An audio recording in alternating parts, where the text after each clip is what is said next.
The Hunt. Chapter 11. He left the canoe, but he took the dog, his knife, the bow, and his quiver, light moccasins, a plain dark t-shirt, and a lightweight dark green pullover. He took matches and one small aluminum pan. He did not know how long this would take, only that he would not stop until it was done. But he wanted to travel as light as possible. When he waded the shallows and went on to the main shoreline, he stopped and used dark mud to streak his face and neck. He slid into the foliage, following the bear's tracks. He would then lose them. Later, he knew. They were very old tracks anyway. But in the meantime, they would help him to further understand and know the bear, and he would hold them as long as he could. Initially, the bear moved along the shore, working in the soft mud, following the canoe with Susan, until the wind blew it away from him. Then he turned and went up away from the lake. Here the tracks were muddled in the soft pine needles and harder to follow, although the dogs seemed to have been paying attention to Brian and moved ahead with their nose down. However, Brian was dubious. He still did not know dogs that well, but again and again, when he lost the tracks and followed the dog, he would come upon the tracks once more, and after an hour of on and off again tracking, he began to trust the dog completely. It was like having another sense, not to mention a kind of early warning radar. The smell was old and the bear long gone. Brian could tell that by the relaxed attitude of the tracking dog. They moved well together, and Brian learned more about the bear. He was lazy. He did not climb hills, but worked around the base of them instead, turning logs, ripping stumps, and he had distinctive paw marks. One claw was gone on his left front paw, and one broken in half on his right. In mud or soft dirt, it was easy to read him. No one. And just before dark, Brian came on a place where he had lain to rest or sleep. In some deep grass, the bear had matted down an area to make a bed. Brian felt the ground, not sure what he was looking for, a touch, a feel of the bear. But there was nothing. The grass was cool, and had dew forming on it, and the dog was still not nervous. So Brian moved off to the side and made a small fire, and heated water, and chewed on a piece of jerky he'd found in the cabin. Then he drank, put the fire out, moved back into the brush, and settled into rest. He did not even think of sleeping, not yet, but halfway through the night even the mosquitoes weren't enough to stop him, and he trusted in the dog's warning ability and dozed enough for his mind and body to rest. Before light, he was moving again, still following the dog when he couldn't cut open sign. But by midday he decided that following the meandering track of the bear would not be fruitful. He figured he was perhaps 4 or 5 miles from the lake where the attack had happened, and the bear was clearly not moving in any pattern, just was wandering, looking for food. He would stay in the area, and Brian could accomplish more by getting to what high ground the terrain afforded and hunting downward, trying to get ahead of him, knowing the bear hated to climb hills. And he left the scent trail, and climbed a nearby low ridge. For a moment the dog hesitated, standing on the scent trail, whining softly. Then she seemed to shrug and follow Brian up the ridge, dropping into position just in front of him, ears perked forward, nostrils flared, to take in the most scent. And they worked that way most of the day, hanging to the top of the ridges, moving slowly. Brian would take a few steps, stop, listen, watch the dog's back, hair, and ears. How had he lived so long without a dog? He wondered again and again. And they saw a bear. 3 times he saw a bear. 1 small female, 2 even smaller yearling cubs. But they all moved away from him, and the dog and the dog, when they saw him, and when he moved to where they had left the tracks, he knew there weren't the bear involved in the track.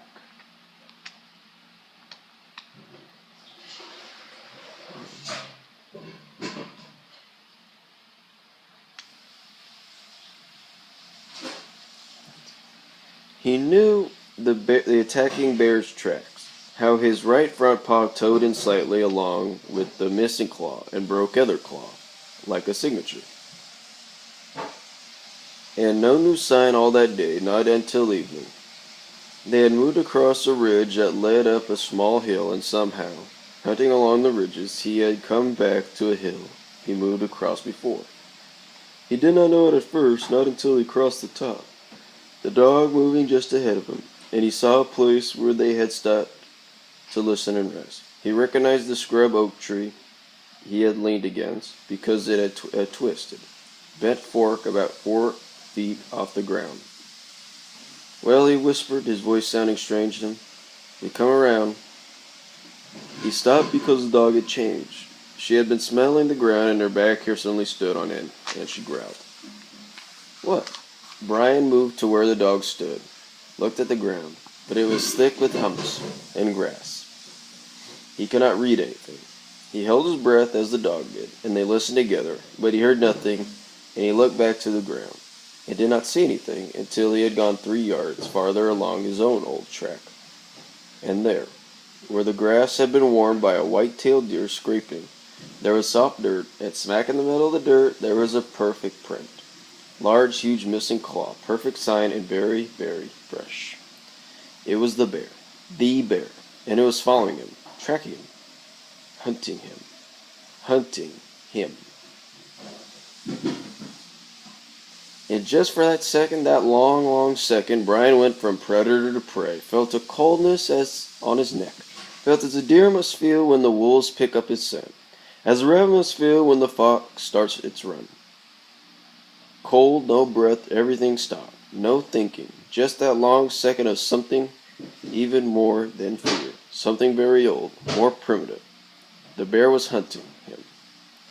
Then it was gone. The coldness, the fear were gone, and replaced by something even more pure, more primitive, as he thought of what was coming, what the bear's tracks actually meant. He did not have to hunt the bear any longer. It was hunting him. It would come to him, and it would be soon, soon. Dusk now, he thought, dark in an hour, if it takes an hour. I passed here, 3 hours ago? And he's moving on my trail. How fast? Faster than me.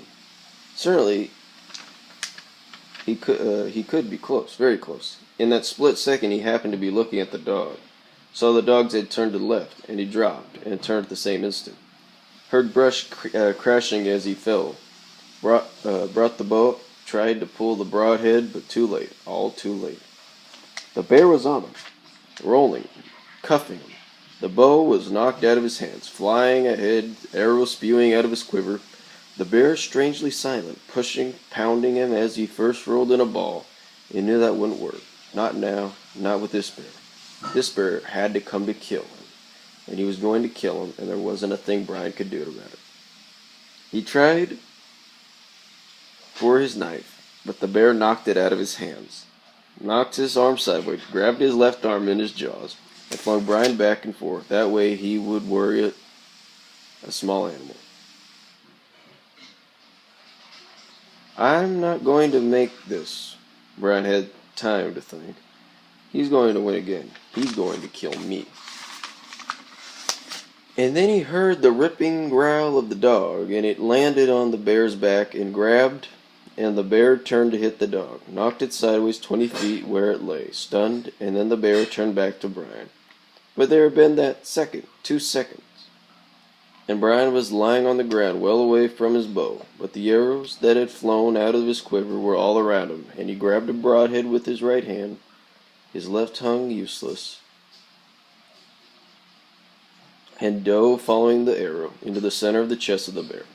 He was amazed how easily it slid in, and he saw only 6 inches of arrow showing and thought, "There, that's it then." But it wasn't. The bear snapped at its chest, and the arrow broke off. Brian tried to get it away in that instant, but the bear wasn't done, and grabbed him by the leg, pulled him back, and as he slid over the ground, he came across another arrow, and he grabbed it, and turned and jammed it into the middle of the bear, and it still wasn't enough. and the bear cuffed him, slammed him along the head, and he went down, and the last thing he saw was an enormous wall of fur coming over him, and he thought, alright, this is how it ends. This is how it all ends. And everything tunneled down to nothing but a point of light, and then that went dark, and there was nothing left. Sounds, soft whimpering sounds. For a second he thought, that's me. Everything was still dark. He was still crushed under some great darkness, and then he smelled the bear on him around him. And he heard the sound again. It was the dog licking his face, pulling at his shirt. The bear was on top of him, lying still, dead, where he had fallen. The second arrow had finally brought him to death. Brian pulled at the ground, and the bear finally got free. It was dark, though not pitch black, and in the early light, limping and holding his left arm in, he found wood and got a fire going. With the light he looked first to the dog. The original stitches had held, unbelievably. But she had a new wound about 4 inches long across the top of her head. There didn't seem to be any other obvious injuries, and with the dog settled, Brian turned to himself.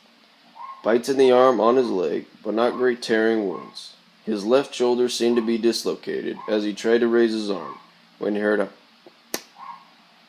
and it snapped back into place with a burst of pain that put him on his knees and brought splashes of color to his vision. Oh, man! But no other serious damage. He didn't quite believe it, not at first.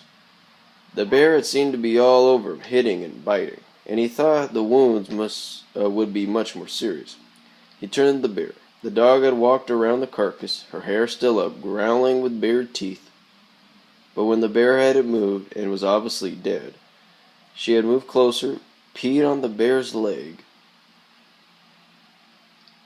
kicked dirt onto the body, and walked away to sit off to the side, licking her left rear leg, where she had a small cut. The bear lay dead, and Brian tried to find some feeling of triumph, as the dog had some sense of victory.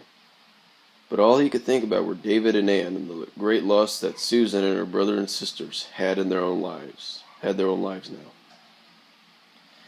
He had thought there would be more. He even hoped that he would feel more. But there was nothing but the loss of his friends, and a dead bear. Not a villain, not any evil thing, just a dead bear, like any other dead animal that might have hunted. Killing the bear did not bring back his friends, did not ease the pain for Susan and her brother and sister. It was just as it was, a dead bear, and he knew he'd have to clean it, skin it, pull the carcass down to the lake, and get his canoe, and take it back to the camp and use what he could. Not waste any more than he had to do, because in the end it was as wrong to waste the bear as would to let it live after what he had done. In the firelight he found his bow and arrows and knife and small aluminum pot. The pot was dented, but he pulled the edges apart and it was made serviceable. He was not far to the lake, and he brought water up and boiled it and gave some to the dog and drank some himself. Then he boiled mud and put it on his cuts and the dog's head to keep morning flies away, and then took the knife and turned to the bear. There was much work to do. That was the end of Brian's hunt.